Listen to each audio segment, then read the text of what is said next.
पहले 90 दिन की तैयारी बहुत अच्छी चाहिए, अगले 9 महीने बहुत बड़े हो जाएंगे। लेकिन चक्कर क्या है, शुरुआती रिजल्ट छोटा होता है, इसीलिए आप छोड़ भी देते हैं। शुरुआती रिजल्ट मिलता नहीं है, इसीलिए आप छोड़ भी देते हैं। यही शुरुआत है जब स्पीड बहुत बढ़ानी पड़ेगी। कई लोग फर्स्ट मूवर होंगे, पर आप फास्ट मूवर बन जाइए, वो फर्स्ट मूवर अपने आप पीछे हो जाएंगे। शुरुआती रिजल्ट छोटा होता है, इसको बीट करिए। इसी पहले 90 दिन में अगले 9 महीने की तैयारी कर लेनी है। आज आपको एक स्टोरी बताता हूं। एक बार की बात थी, एक राजा थे जो बहुत ही दयालु, बहुत ही कृपालु थे और अपनी प्रजा को कुछ भी देने के लिए तैयार रहते थे। एक बार वो शतरंज खेल रहे थे और उनकी प्रजा में से एक साधु उनके पास आए। बोले, राजन मैं आज आपसे कुछ मांगना चाहता हूं। राजन मैं आपसे आज कुछ मांगना चाहता हूं। तो राजा बोले, मांगो। साधु, क्या चाहते हो, मांगो। बोले, राजन मुझे कुछ ज्यादा नहीं, कुछ अनाज के दाने चाहिए। राजा बोले, तौहीन, आप मुझसे कुछ भी मांग सकते हैं, पर आप ऐसा क्यों कर रहे हैं? आप केवल अनाज के कुछ दाने मांगेंगे, कुछ भी ले लीजिए ना आप मुझसे। साधु बोले, नहीं नहीं राजन, कुछ ही अनाज के दाने चाहिए।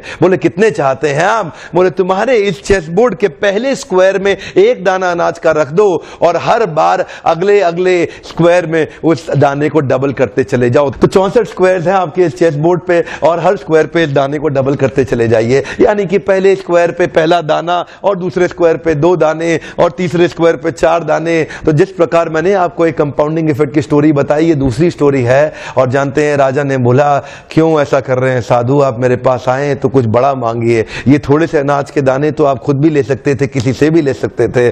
साधु बोले, राजन या तो अनाज के दाने दो या मैं चला। तो राजन बोले, क्षमा चाहता हूं साधु, सिपाहियों जल्दी आओ, तुरंत साधु को जितने अनाज के दाने चाहिए ये दे दो। तो उसके बाद सारे के सारे सिपाही चले गए और ठीक 5 मिनट के बाद सारे सिपाही दौड़ते हुए आए, त्राही माम, राजन बड़ा अपराध हो गया। बोले, क्या हुआ? राजन, वो जितना अनाज मांग रहे हैं उतना अनाज तो आज तक पृथ्वी में उगा ही नहीं।